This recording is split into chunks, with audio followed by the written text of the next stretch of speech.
Some people have been so hurt by a past relationship that they no longer dare to dream of a beautiful romance. Yet God can free us from our past and allow us to hope again.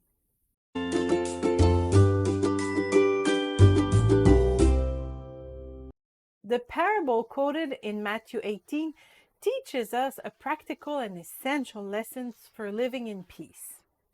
The story goes that a man owed the equivalent of $100,000 to a king. When the monarch asked him to pay his debt, the man begged for more time to pay it. Touched, the king did even better. He forgave the man's debt. When this man met one of his servants who owed him $10, he took him by the throat and put him in jail to pay his debt. The king learned of the story and brought the man back to scold him. Should you not also have had compassion on your fellow servant, just as I had pity on you? Matthew 18:33. And the man was tortured until he too paid everything. So my heavenly Father also will do to you if each of you from his heart does not forgive his brother his trespasses. Matthew 18:35. Why was the man so harsh on his servant? Maybe it was because in his heart he had not understood the forgiveness that he had just received.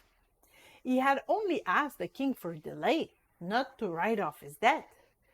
He might not have truly realized that he had been forgiven. If he believed he still owned this enormous sum of money, if he still felt guilty about it, it would be fitting that he should be looking for every small sum possible to repay the king. It was good that the king had pronounced a pardon, but the man still needed to accept it for his life to be transformed at this news. Sometimes we have difficulty understanding God's forgiveness. We still seek to repay our debt to him.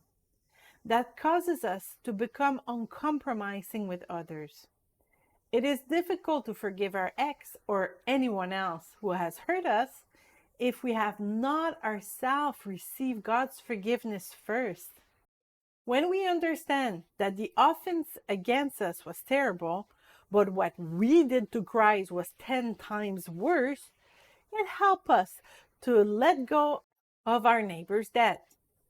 Maybe the man who received forgiveness from the king refused it in his heart, not wanting to appear weak in the eyes of others. So as not to lose face in front of the king, he kept the desire to repay his debt, which would explain why he tortured his servant to start accumulating enough money to repay his home. Sometimes our pride is so great that we fail to see our own offenses. We can easily see what others have done wrong to us, while we are too blinded by our pride to see the wrongs we have done. The consequences of all this, the man found himself tortured in prison. And that's exactly what we become inside.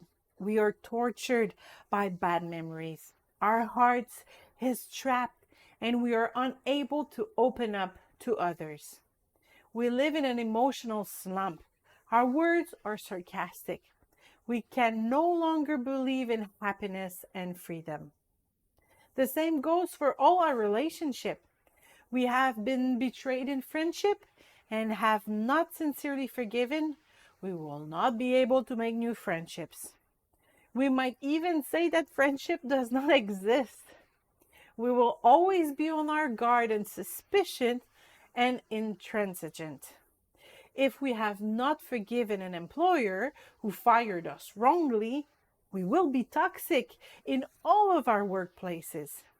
If we have not forgiven the pastor of our old church, we will not be able to believe in the sincerity of the authorities of our new church. God has planned for us of peace and happiness, like Jeremiah 29:11 says. We should be so wrapped in the love of God that we do not suspect evil in our relationship. If we are scathing, it's because there's a lack of forgiveness received and given in our hearts. You have to be forgiven and forgive others to appreciate the gift of life.